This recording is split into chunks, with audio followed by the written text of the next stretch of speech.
Jimena Lombana Millán es la gerente, cabeza, fundadora de Economía Aplicada, que a través de su ejercicio profesional como investigadora asociada se planteó el reto de hacer práctica el conocimiento, hacer aplicable el conocimiento de la economía.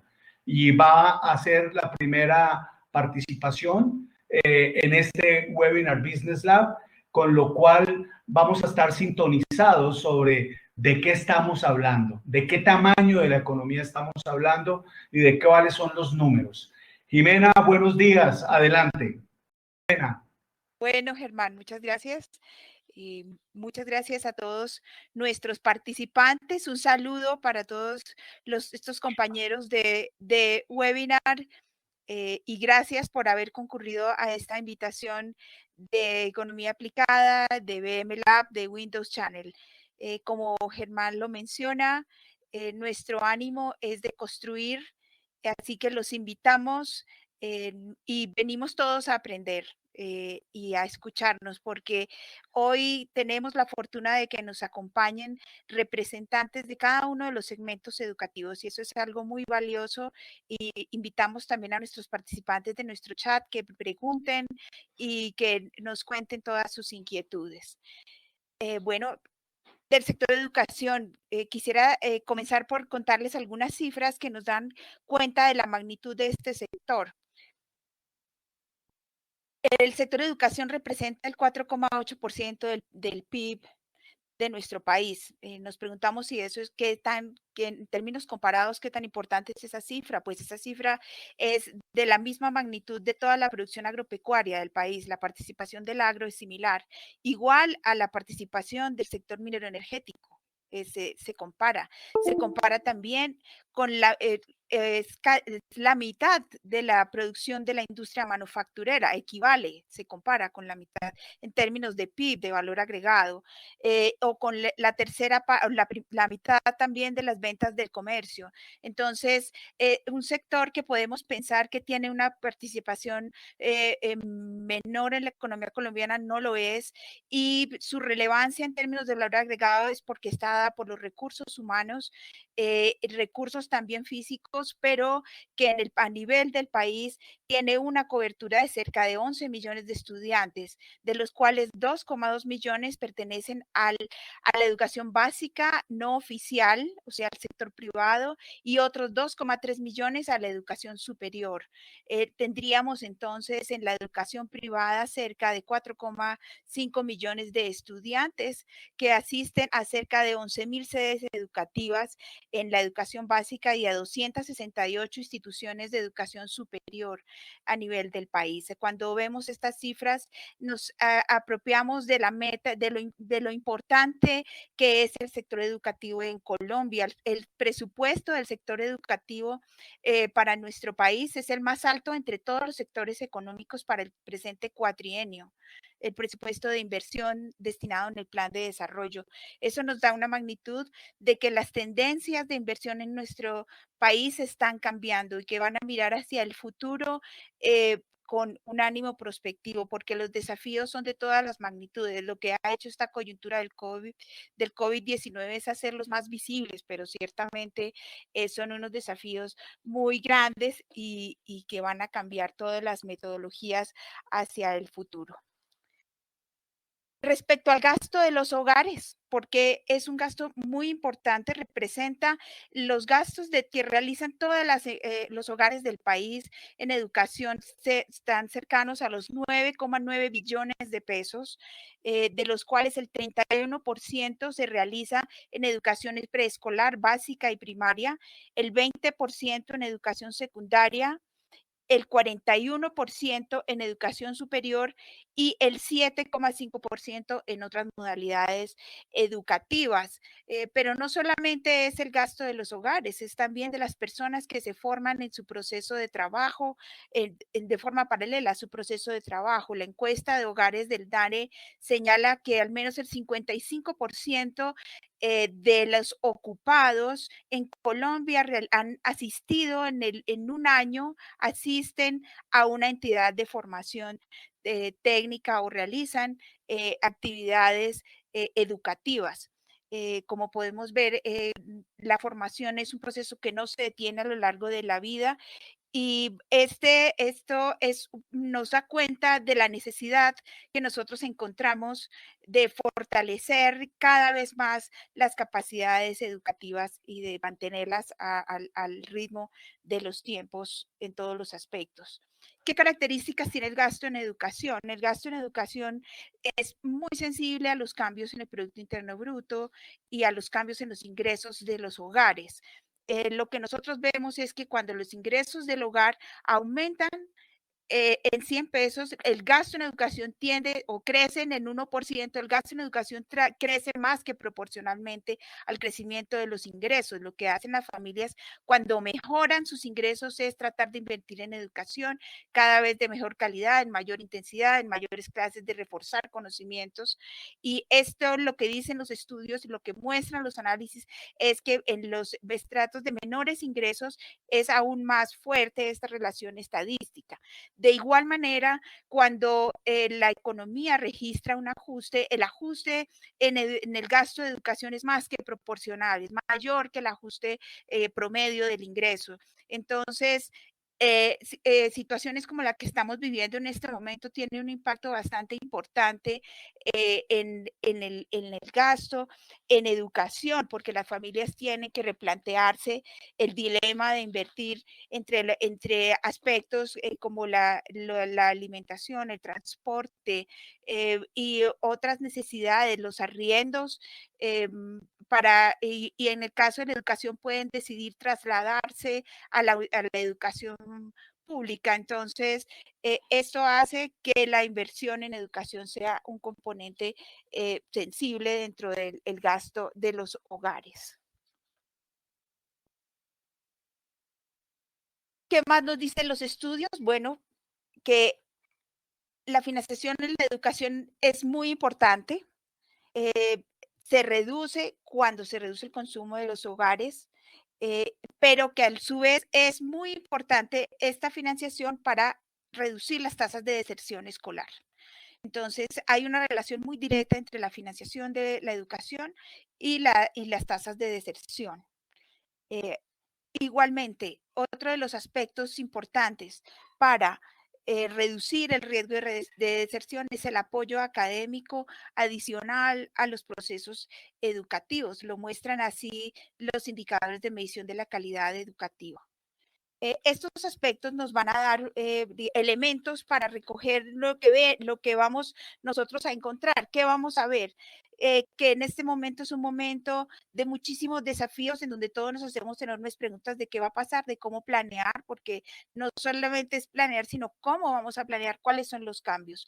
Como en cualquiera de las empresas, lo que se plantea es realizar un rediseño de productos, de nuestros productos de cuál será una empresa de bienes o una empresa de servicios. Entonces, ¿cómo se hace ese rediseño? ¿Cuál es el producto educativo? El producto educativo es el conocimiento y los valores.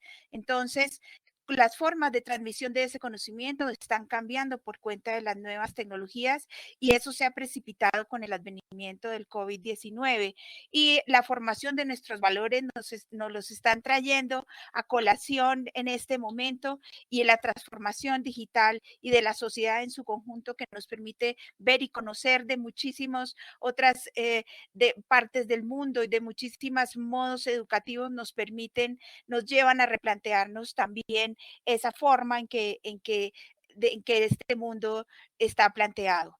Eh, entonces, basados en el conocimiento también de nuestras poblaciones, esas poblaciones eh, para las cuales nosotros, las entidades educativas han de definir unas metas, y qué cambios implica esta coyuntura en la que estamos inmersos en el corto plazo por el COVID-19, pero en el mediano y largo plazo por toda la transformación digital y poder ver en perspectiva de 180 grados cuáles pueden ser las oportunidades, tanto para el desarrollo de capacidades como para cambios en los tipos de inversiones que realizan las entidades educativas y en el mismo manejo de sus propios activos como empresas educativas. ¿Cuáles son los retos que en este momento impone la coyuntura COVID-19? y también el uso de la educación virtual hacia el futuro. Es el menor uso de los activos físicos, algo que está claro con el aislamiento, es tremendamente evidente, pero también hacia el futuro por cuenta de la educación virtual. La segunda de esas tendencias que se nos imponen en este momento para el sector es la reducción de los ingresos por la posible deserción y los temas de mercado que puedan surgir. De hecho, los análisis que no ya no es muchísimo anteriores a esta coyuntura nos muestran que la deserción en educación superior en primer semestre suele ser del 19% y que puede llegar hasta el 47% en el último semestre, que en el caso de la educación técnica puede ser del 33% en el primer semestre y llegar incluso hasta el 71% en los últimos semestres.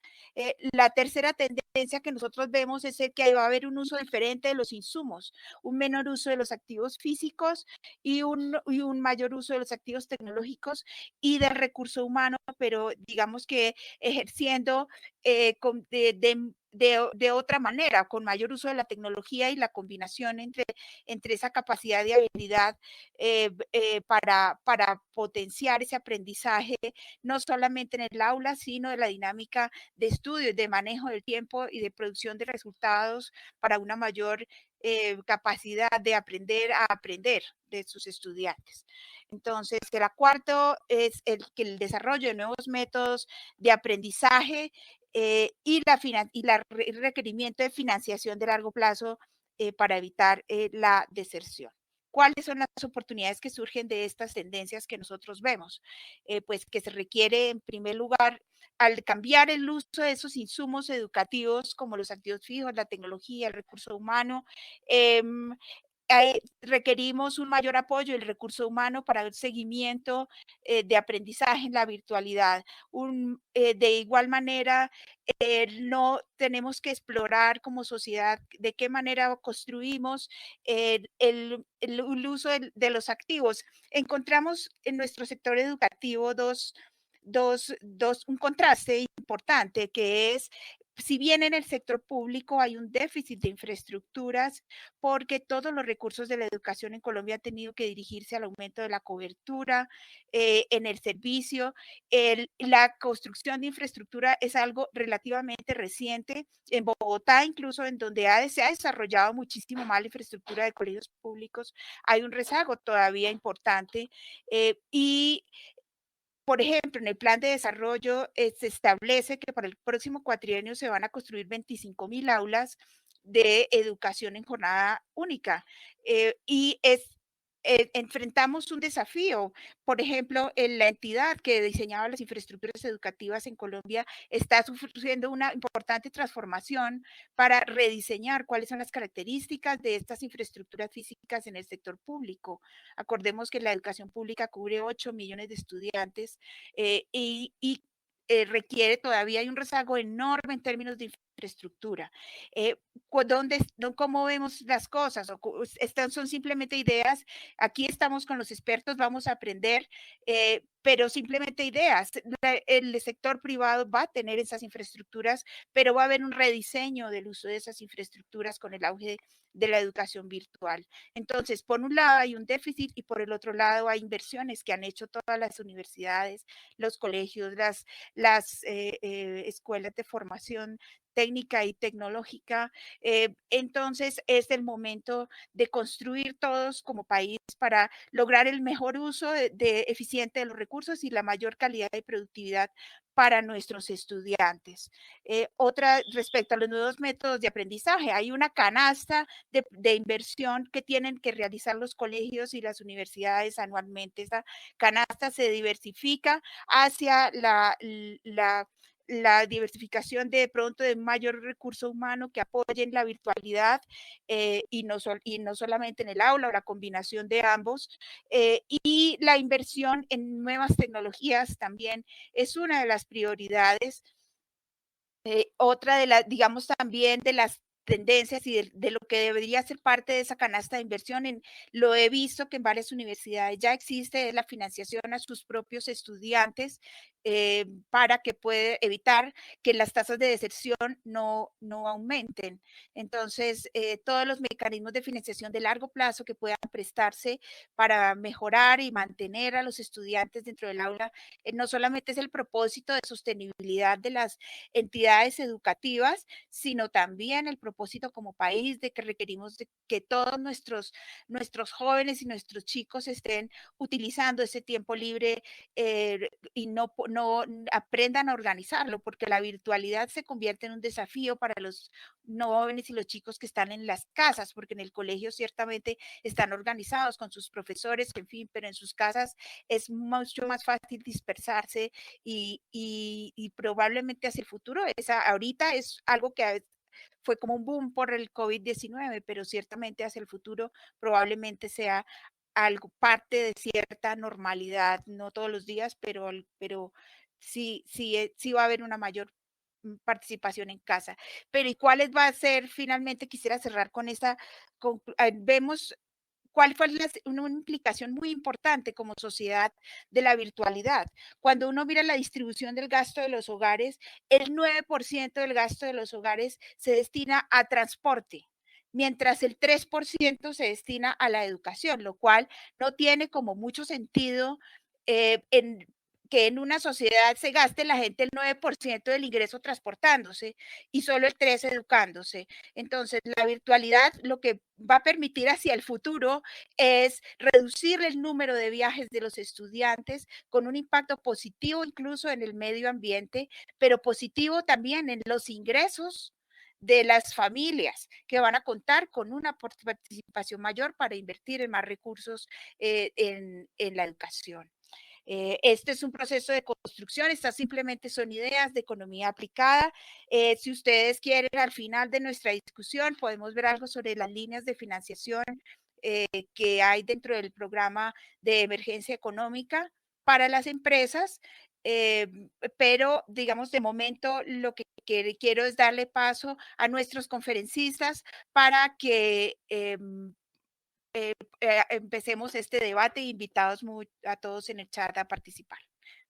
Muchas gracias, Jimena. Además, sí aprovechamos este planteamiento para que al final también quede en algún documento de este webinar Business Lab, esto que anuncias, lo que seguramente han visto las entidades educativas, los apoyos y la realidad de fomento que puede haber desde la política pública.